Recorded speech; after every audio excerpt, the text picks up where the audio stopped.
Welcome to The Aside, short conversations with authors just off the page. I'm Valerie Beal. I'm an author myself, but I was trained as a journalist. So here I get to channel my insatiable curiosity, some might say nosiness.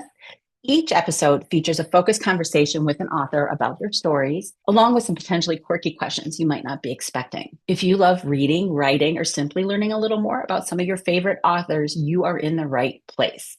Let's step off the page and begin. All right. Today, I am joined by award-winning author Sharon Lynn, author of the Cotswold Crimes Mystery Series, Death Takes a Bath, Death Takes a Fall, Death Plays with Fire, and the new Death Takes a Night. I love these books so much. You know I do. I talk about these all the time. And I'm excited to read the newest one, which I haven't gotten to read yet. Now, what's the release date for that one? The release date is March 31st. It is Yeah. available for pre-order now, which is very exciting. It's always fun to like just type something into Amazon and have your book pop up. It is fun, isn't it? It's so fun. And it's The I'm sorry, it's Knight spelled like Knight. And so it has both King Arthur themes and chess themes.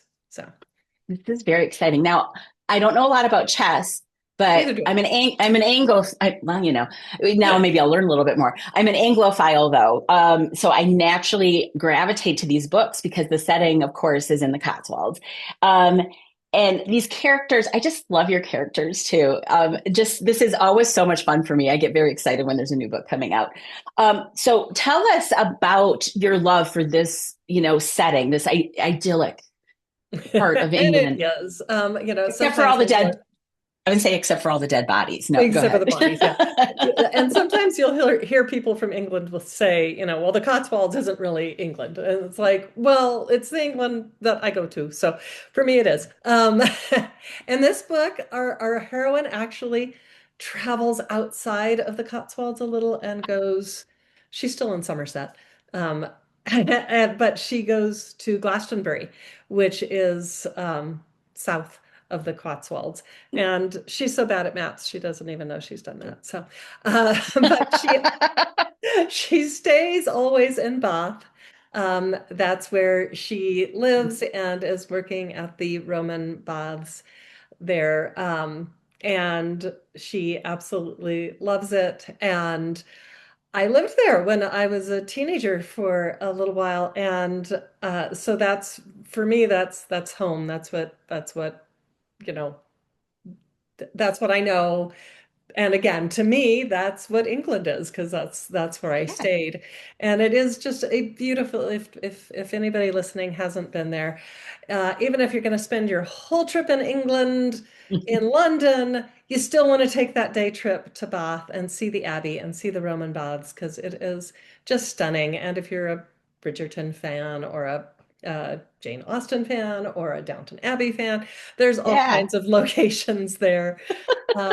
We tend to go in September when we visit, and it's during the Jane Austen Festival, and hundreds of people are in Regency clothing walking around, and the town is nothing but Regency buildings. And so it is just like walking back in time, and it is so delightful. Just It's love like it. it's like a Jane Austen Ren fair. It kind of is.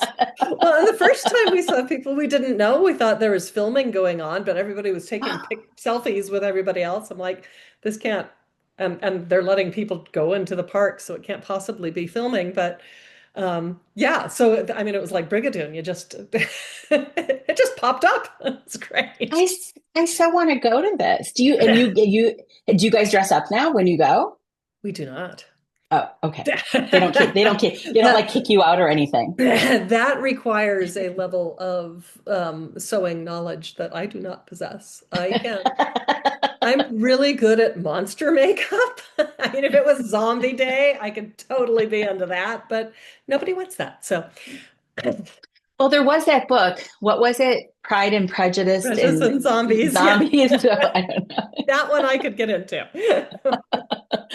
Okay, so you when you lived in Glastonbury, was the Oh, festival, the music festival, or not? ah, When you lived in Bath, did you go to the Glastonbury Festival? okay, so this was like trying to figure out how old I am, 45 years ago. So no, they didn't have the festival yet. And actually, I had Oh, been to Glastonbury when we lived in Bath, and the main thing there, and this is kind of why it's the setting for the fourth book.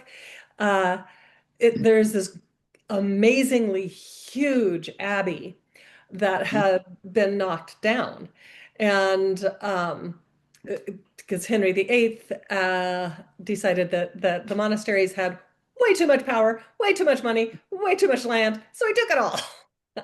And when you look at just what's left, the few remaining walls of Glastonbury Abbey, and they carve into the grass these huge diamonds where the pillars would have been for the nave. yeah.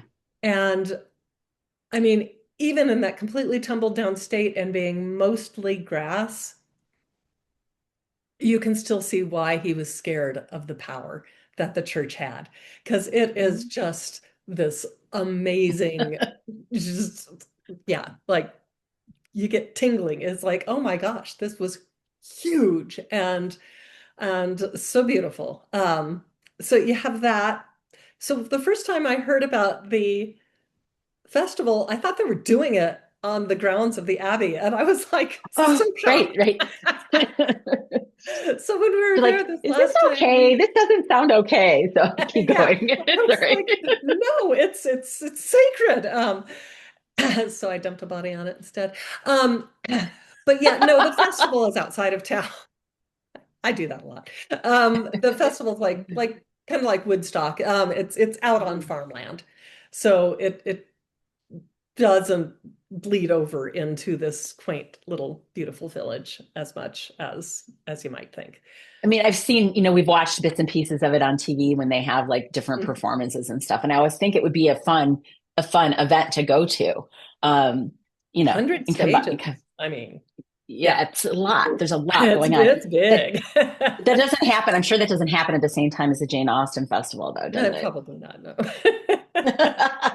So the last time I was in Bath was ages actually ago with our family on vacation, and it was the beginning of a 30-day trip we took to Europe with the kids.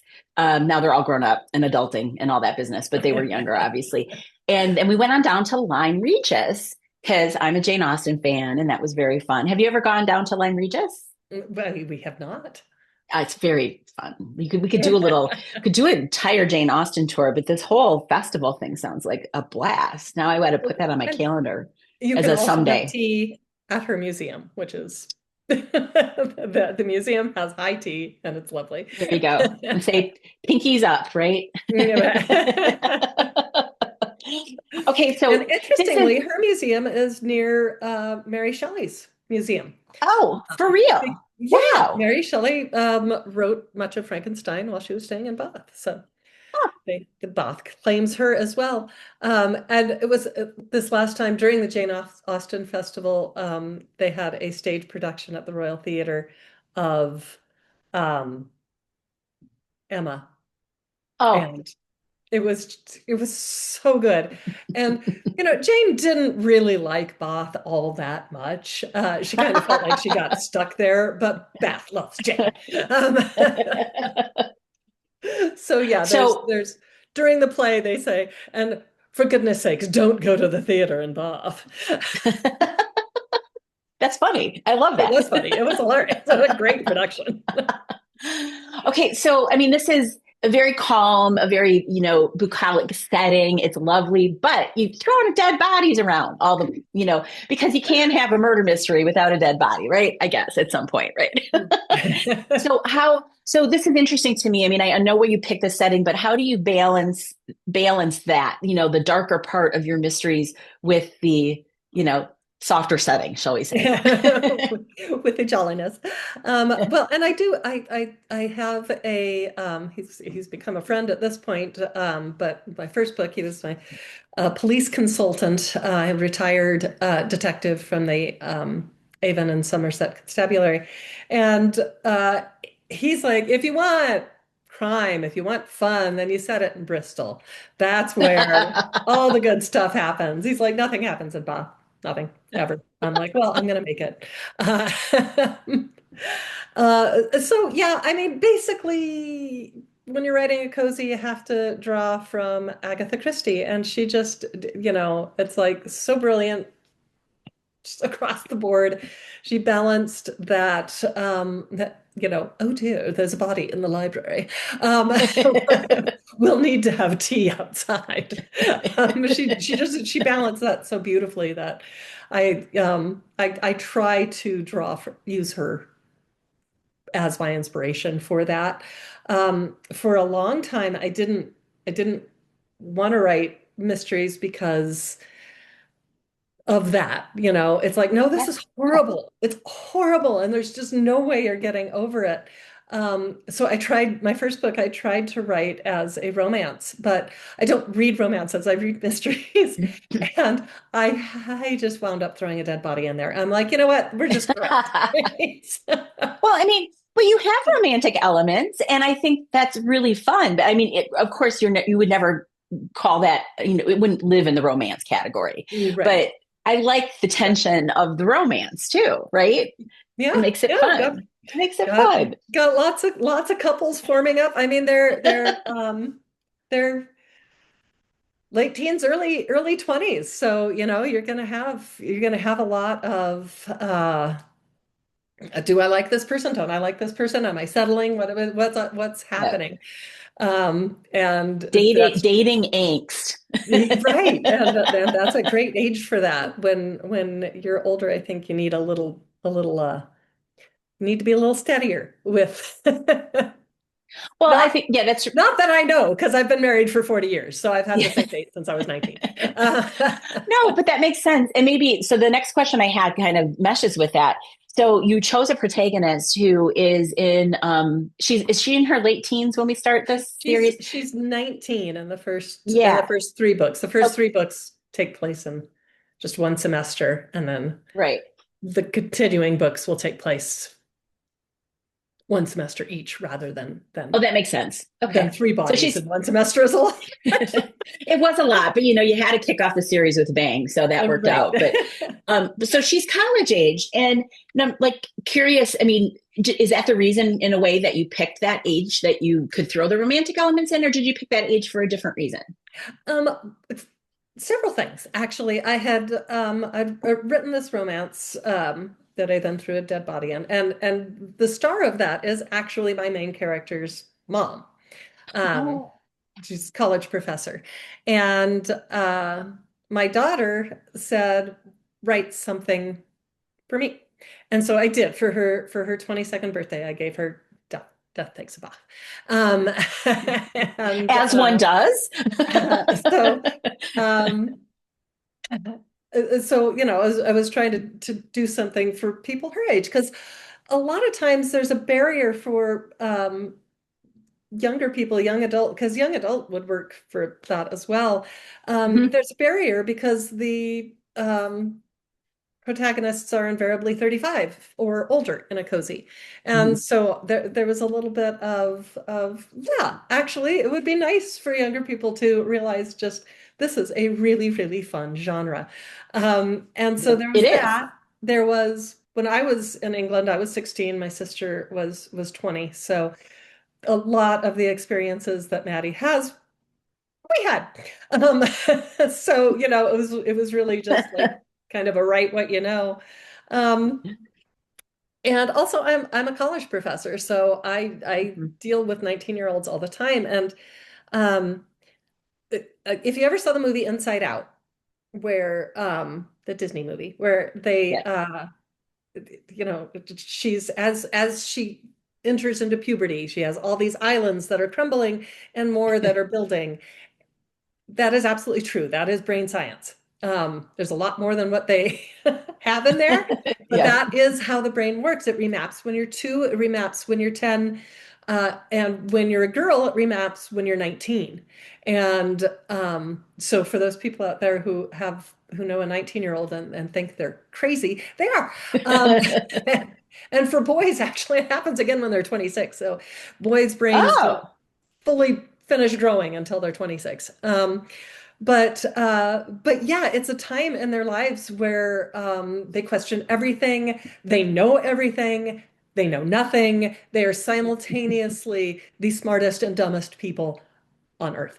And I love that about 19-year-olds. And one of the things I'm enjoying with Maddie is Maddie McGuire, that's the protagonist, is that she is growing. And it's kind of like watching, my college students as they go through their journey, from just, I don't know what I'm doing to, I got this. And it's kind of fun to develop her that way. So. Well, I think she's someone that's easy to like. And even when she makes mistakes, like you don't get annoyed with her as a reader. I don't anyway, maybe some, I don't know if anybody does, but I I'm I like think it's because you're a mom. When dads read it, they're like, "Why is she doing that?" I'm like, "This is why you fought with your daughter when she was a teenager, didn't it? Isn't it?" but it's fun. It's like this, this jumping off point, to adulthood. Mhm. So, I mean, I love this age character too. Have you given any thought if you were lucky enough to have a TV series cast or, like the TV options, who would play your main characters? Well, it's that's such a fun question. Um, when I was picturing Maddie, it was my daughter, and then also my sister, both of whom are brave and smart and that. So, I never really pictured a an actor for them, but if I were to cast it, um, she's not that well known, but McKenna Grace. She was in she was in the latest Scream movie. She does a lot of horror, but she was in the new Ghostbusters. She's one of Okay. Egon's granddaughters, and she's kind of nerdy in that. But when she's not like when they're not trying to make her look nerdy, she's really beautiful, but also really just accessible and smart. And that's kind of Maddie, beautiful and accessible and smart. And She is. um, She is. but whenever I write Edward, Mhm. I always picture Richard Madden, who is Scottish. He was in The Bodyguard on Netflix. He was in Game of Thrones. Um, but he was also the prince in the live action Cinderella. And he has just this amazing, Scottish accent. And that's always who I pictured, even though he's way too old.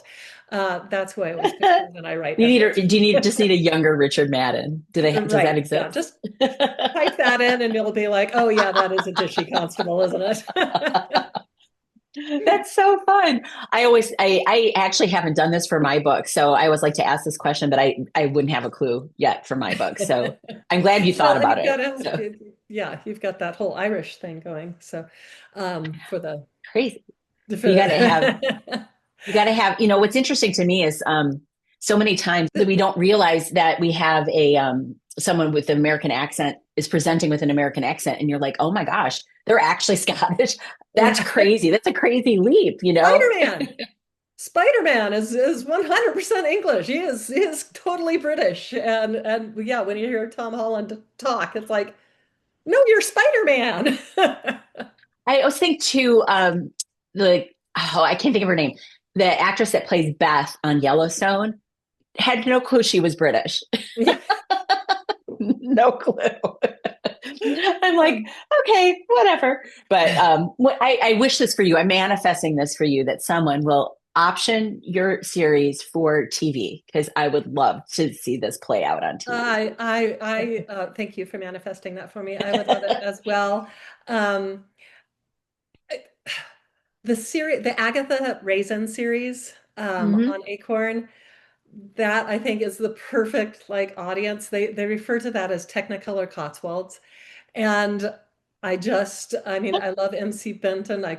When I was first thinking of this series, I was like, it's kind of like MC Benton's Agatha Raisin hired Nancy Drew and then abandoned her in the Cotswolds. That's and that's Patty. Um, but yeah, I think it would fit so well into that whole Technicolor Cotswolds world. It would just be perfect. Oh, so okay, fingers crossed that someone goes, "Hey, we need this." Um, what is this is a newer question. I haven't asked this of anyone ever in an interview before. So, what is a weird, hyper specific detail that you know about one of your characters that isn't going to ever come up really in the book? Is there something?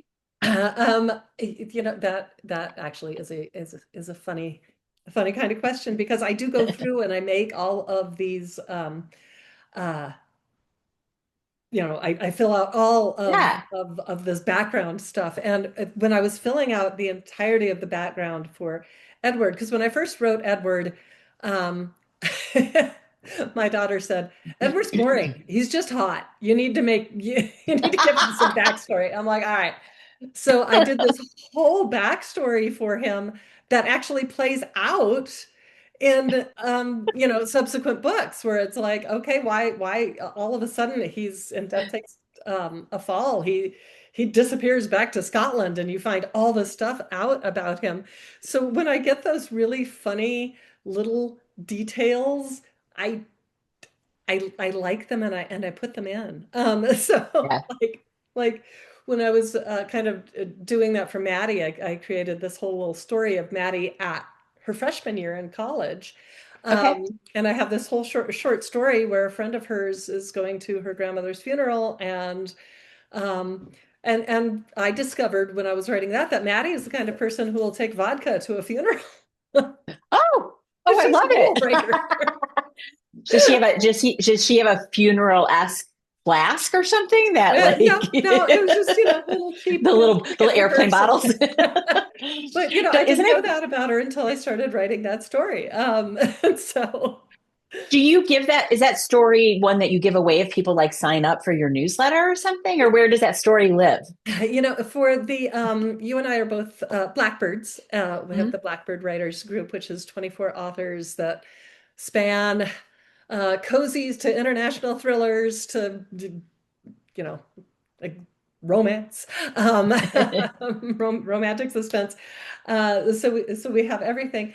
When you sign up for the Blackbird Writers Substack, there is a anthology that you get.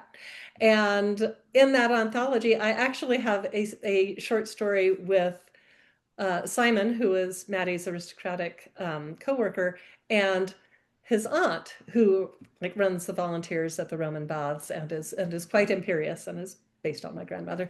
Um, so that's the one I give away with the Blackbird Writers newsletter. The one I've been giving away for my Substack is one I wrote for New Orleans. I based Oh, a cat burglar in New Orleans in the late 1950s when they're filming King Creole. oh, Yeah. that's fun. So Isn't yeah, it fun? that's Yeah, I mean, it's fun to write shorter pieces sometimes, right? yeah, yeah, yeah. Oh, I love I like that. I'm like, I could write a whole series about this. I that. love this character. So I'm curious, this is more for maybe the writers in the audience. What is one writing rule you believe in and one that you think is made to be broken? The Again, these are great questions. You're fun. Um, one rule is read other people's work. And, Mhm. I try to read, of course, everything in the Blackbirds, but whenever I go to a conference and I'm on a panel, I read all of those people's works and then I also interview them for the Blackbird Writers Author Presents. Um, and yeah, it is vital to just keep reading and Mhm. you kind of it's almost like you it's like but that's going to influence me, but it should. Other writers are good. Mhm. And I mean, Right. I read everything you write the second you put it out because I just love it all. And it's not going to influence my work because it's really, really different, but it's also really, really Mhm. good. And when Oh, you thanks. when you see that it's like, wow, she just developed this character so quickly in so short a period of time. That's amazing. So that's one rule. You cannot Yeah, be a good I writer agree without with that. I agree with that. You have to. You have to.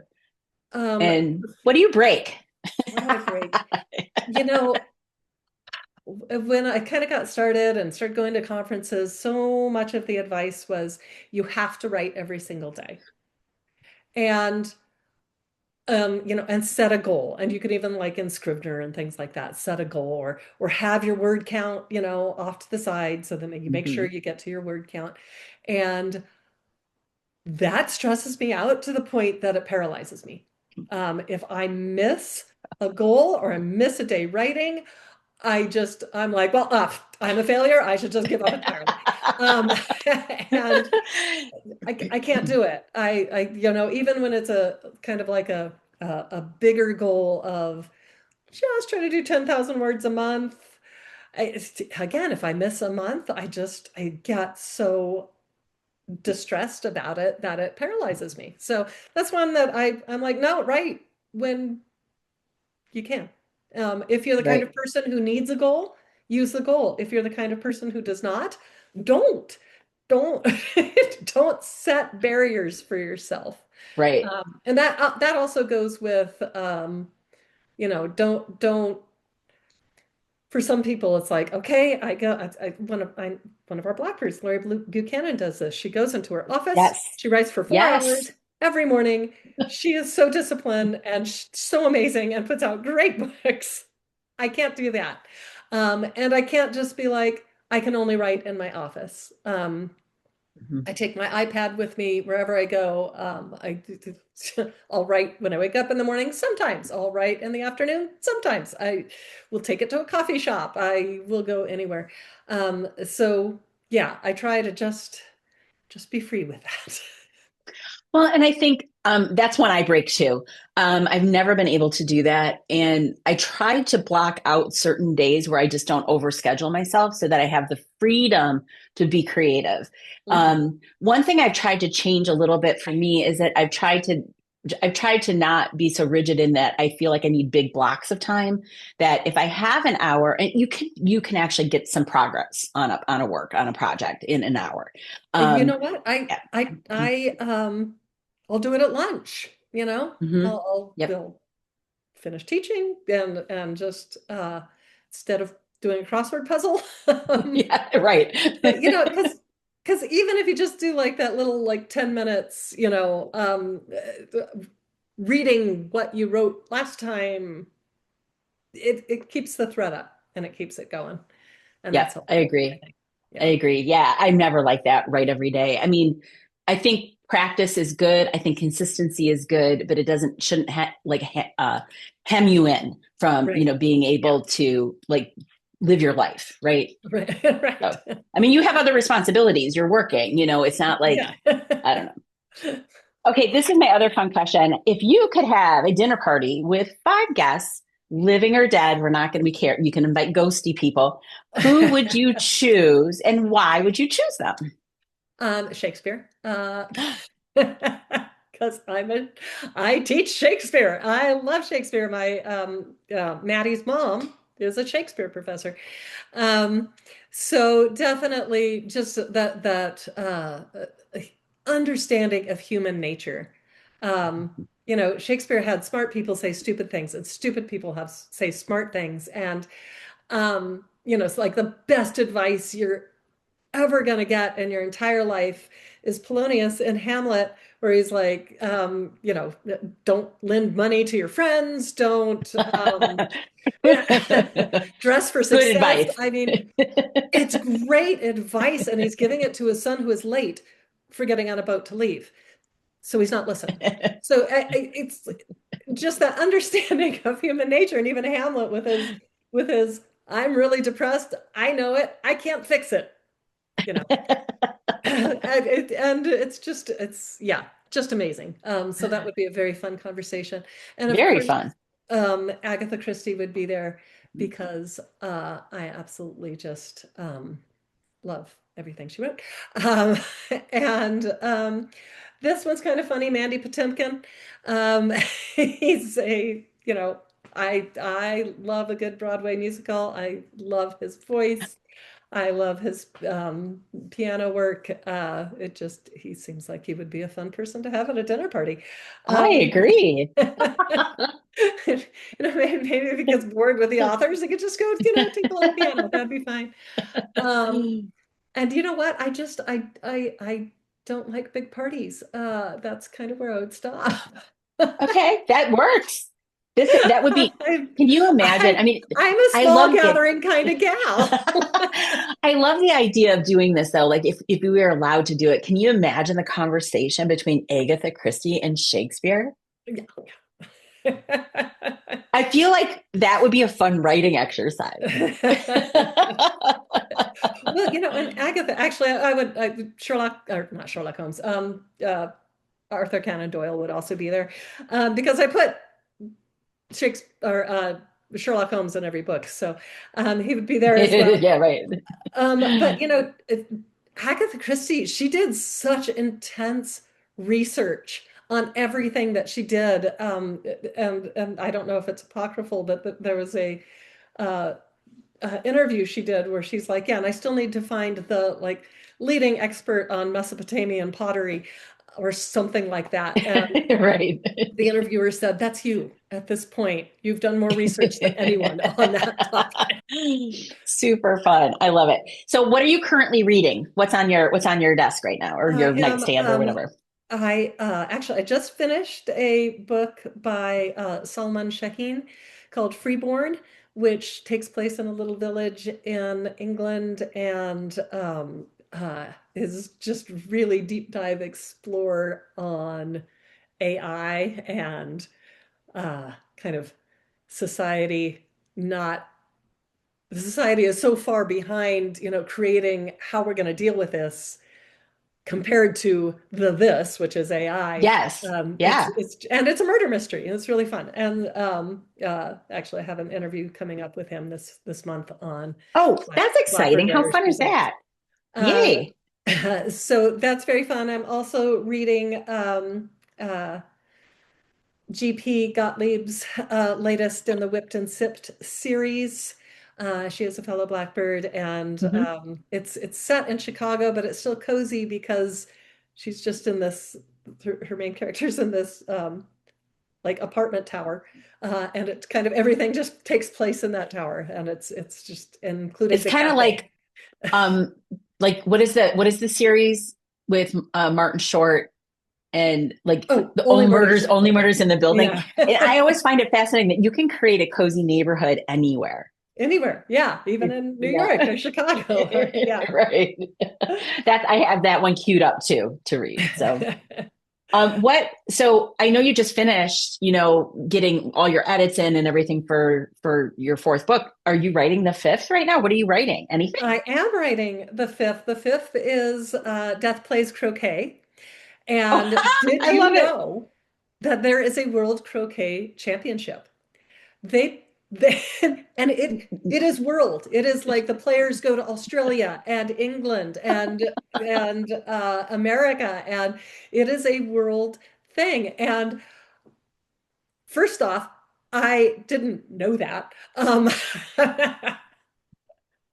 And actually, it's one of the fun things about writing an American character in England is Maddie gets stuff wrong all the time because she's American.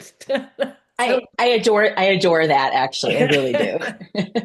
she's like, yeah, okay, it's what you play in your backyard. It's not a thing. And I actually know the world champion. Oh, And Um, and he's a 17-year-old from Las Vegas. And it was just really funny. I'd known this wait. kid for like 3 years. And The world croquet champion is a 17-year-old from Las Vegas. right, right. Yeah.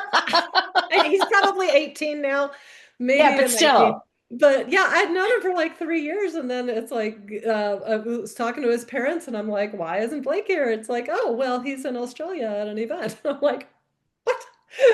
Um, so yeah, there's a whole lot of Maddie just going, what? But when we went to Cheltenham, which is another Regency era village like Bath, Mhm.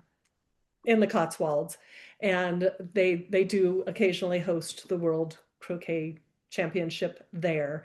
And and it was fun when we went. There was this I wish I had asked him his name, but he does make it into the book. This little man with a straw boater hat comes walking up using a croquet mallet as a cane, and and he um, and he knew Blake, and he's like, and he explained to me about, it's golf croquet, and I was like, oh, so it's not like real croquet. Golf croquet was invented in 1888, so it is the croquet that you know. Okay. I'm like, um, Wimbledon, which some people know from tennis, right, of course. is tennis and croquet. The most winningest champion at Wimbledon ever is a croquet champion.